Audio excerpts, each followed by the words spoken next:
դերակատարների մասին։ Շնորհակալություն, հաջորդ հարցը Դուք անդադ խոսում եք, մի հատ լավ բան պետք է ասեմ, բայց մինչև սա ուղղակի ռեպլիկի կարգով։ Անդադ խոսում եք եռագլուխ ինչ որ ուժեր, պատերազմի կուսակցություններ, ասում հասկանալ այդ պատերազմի կուսակցություններից օրինակ ԲՀԿ-ն կապ ունի պատերազմի կուսակցության հետ, թե ուժեղ Հայաստանը, թե Քոչարյանը, որը որ օրինակ ձեր օրոք ձեր պատերազմի ժամանակ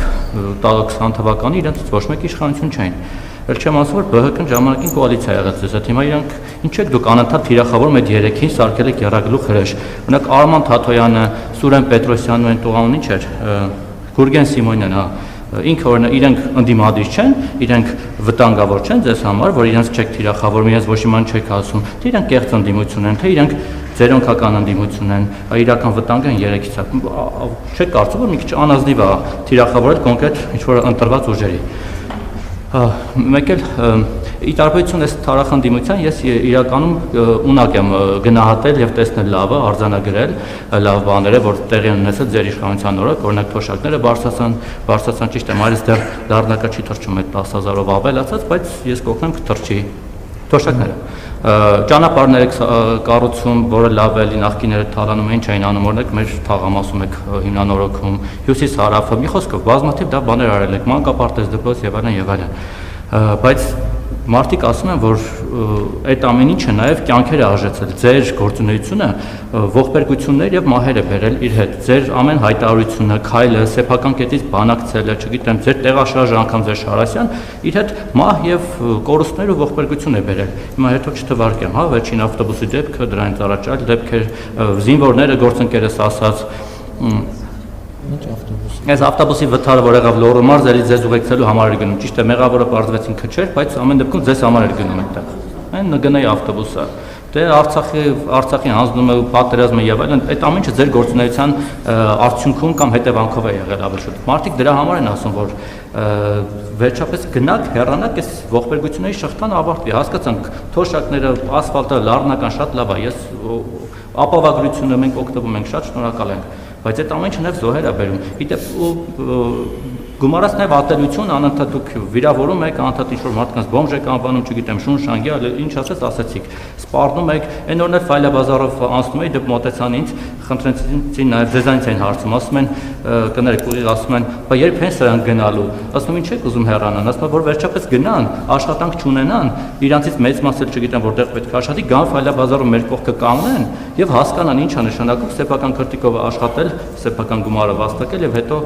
նաեւ ծաղրել այդ գործով զբաղվողներին։ Հիմա վերջապես դուք այս ամեն ինչի մեջ խնդիր չեք տեսնում այդ բոլոր դրականների կողքին, որ այդ շղթան պետք է կտրել այդ մահվան ողբերգությունների կորուստների։ Նախ ես որևէ մեկին շունուշանգյալ չեմ ասել, ես մեջբերել եմ անդիմադիր քաղաքական ուժերի կողմից օգտագործվող բառապաշարը արտահայտված քննչական հակակոռուպցիոն կոմիտեի տարածած հաղորդագրությունից։ Այսինքն, երբ որ ես ասում եմ շունուշանգյալ, ես մեջբերում եմ ընդդիմության օգտագործող բառապաշարը, ժեխել եմ ասում որպես ընդդիմության բառապաշար, որը նրանք օգտագործում են մեր սիրելի ժողովրդի կողմից։ Իմ հեռացման մասին, ուրեմն ասել եմ տասնյակ անգամներ, երբ որ Հայաստանի Հանրապետության ժողովուրդը կորոշի, որ ես պետք է հեռանամ, ես կհեռանամ։ Երբ որոշի, ընդ որում ես դա երբեք չեմ կապել ընտրությունների հետ, երբեք չեմ կապել։ Ասել եմ, որ Հայաստանի ես հեղափոխությամբ եմ դարձել վարչապետ եւ ես բնականաբար միշտ ճանաչել եմ եւ ճանաչում եմ Հայաստանի Հանրապետության ժողովրդի հեղափոխություն անելու իրավունքը, որ պահին, այսինքն, եթե չեմ սխալվում, նախորդ տարի եմ արել այդ հայտարարությունը, դրանից առաջ եմ արել, 2021 թվին եմ ասել եմ, եթե ժողովուրդը որոշի, որ ես պետք է կանգնեմ գնդակահարության պատի տակ, ես հլուկը կանգնեմ գնդակահարության պատի տակ, այսօր եմ ասում։ Հայաստանի Հանրապետության քաղաքացիները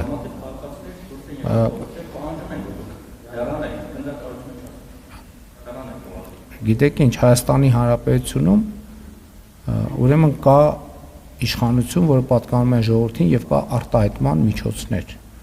Այսինքն ժողովրդի մեծամասնությունը, եթե չուզենար, որ ես վարչապետ լինեի, ես վաղուց ընդհանրապես ես համոզմունք ունեմ եւ դա ապացուցել եմ, որ երբ որ ժողովրդի մեծամասնությունը չուզենա, որ որևէ մեկը լինի իշխանություն, այդ որևէ մեկը չի կարող լինել իշխանություն։ Ես ինքը ժողովրդին հեղափոխության կոչ եմ արել, բայց դա չի նշանակում, որ երբ որ հարգելի 10,000, 20,000, 30,000 քաղաքացի հավաքվում ան որևէ հարցով, ուրեմն վարչապետը պետք է հրաժարական տա։ Վարչապետի հրաժարական տալը եւ հեռանալը դա շուտ լուրջ եւ պատասխանատու եւ կարա լինի անպատասխանատու։ Եվ հետեւաբար այն ինչ որ դուք ասում եք, դրա պատասխանը Հայաստանի Հանրապետության ժողովուրդը տվել է եւ կտա։ Ես հիմա մանրամասներին չեմ ուզում անդրադառնալ, որտեւ նախ 5 տարի է դրա մասին խոսում եմ, բոլոր նրբություններով 2 օր առաջ եմ վերջ անգամ խոսել, դրա նախորդ շրջանում խոսել եմ, ելի նախորդ օրը եւ անընդհատ եմ խոսում։ Ինչ վերաբերում է ֆայլաբազարին, ես բանվորություն շատ եմ արել։ Ես աշխատել եմ, ես իմ աշխատանքային գործունեությունը սկսել եմ բանվորությունից։ Ես երբեք որևէ աշխատող մարդու նկատմամբ չեմ կարող որևէ անհարգալիցության դրսևորում ցուցաբերել։ Ֆայլաբազարը չկա Երևանում, ֆայլաբազար, այսինքն դա վիրավորական բառ է ֆայլաբազարը։ Ես հեգնանքով ֆայլաբազար ինչ եմ ասում, հազար ներողություն, ես եթե հեգնանքով ասում եմ, այդ հեգնանքը դուք մի հասցեագրեք մարդկանց։ Ես հեգնանքը վերաբերվում էր նրան, հազար ներողություն, երբ որ ես ձեզ ասում եմ, որ դուք քվեարկելու եք մեր օգտին, եթե որ պահին մենք իշխանություն չլինենք, դուք պետք է այլ աշխատանք փնտրեք։ Ես ֆայլաբազար, ես փողոցներում քայլում եմ, ես երբ որ փողոցներում կոմունալ աշխատողի եմ հանդիպում, որ ես Երևանում շրջում եմ, ես մոտենում եմ այդ մարդկանց ձեռքով բարևում եմ, եթե դեմ չեն լինում, այս կրծքանշանից էլ նվիրում եմ, որպիսությունը հասնում եմ, դուք երբ կարաք տեսած լինեք, որ ես աշխատող մարդու նկատմամբ կապ չունի ինքը ինչ աշխատում։ Ես տասնյակ անգամներ եմ կառավարության նիստում հայտարարել, որ որևէ աշխատանք, չկա այդպիսի աշխատանք, օրինական աշխատանքի մասին է խոսքը, որը արժանի չի հարգանքի։ Դե